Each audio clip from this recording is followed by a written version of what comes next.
Good day. I am Dr. Joseph Fox, Chair of the Martin Luther King Jr. Association of Asheville and Buncombe County Peace March and Rally.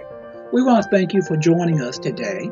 Our Peace March and Rally looks a little different this year due to the COVID-19 pandemic, but we are delighted and happy that you're joining us. We're going to talk a little bit about the history of protests and marches in the United States. A democracy is a form of government in which power is supposed to rest with the people through our elected officials. The problem is that not all people have been represented throughout the violent history of the United States at the same level.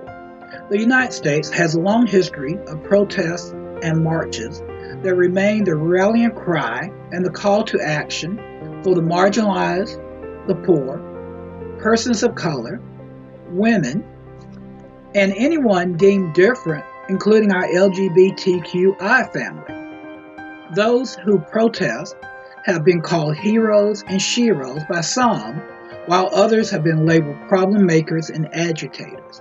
If not for those that came before us, whose shoulders up the burden, and now on whose shoulders we stand, where would we be today as we celebrate the legacy of Dr. Martin Luther King Jr.?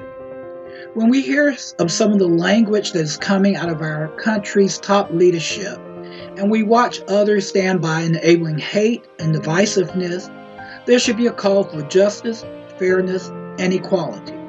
Some of their earlier and contemporary marches and protests include the anti-tax march that went back as far as 1765 to establish fair taxation. We most notably know this as the Boston Tea Party.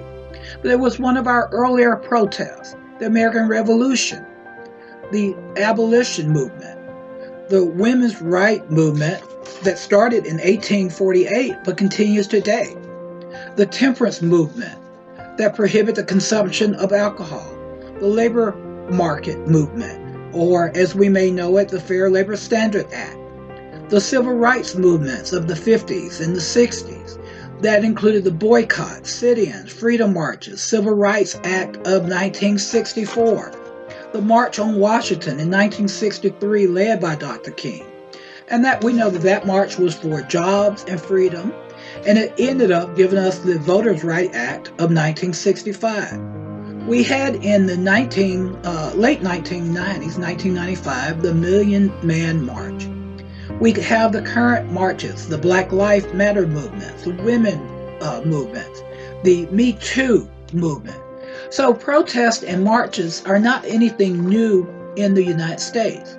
But now is the time for us all to stand up, to protest, to write our elected officials that are to run for office, to march in the streets, to say that we are sick and tired of being sick and tired. Today, we call for everyone to find their part in the bigger picture of power to the people through peaceful marches and protests. Thank you.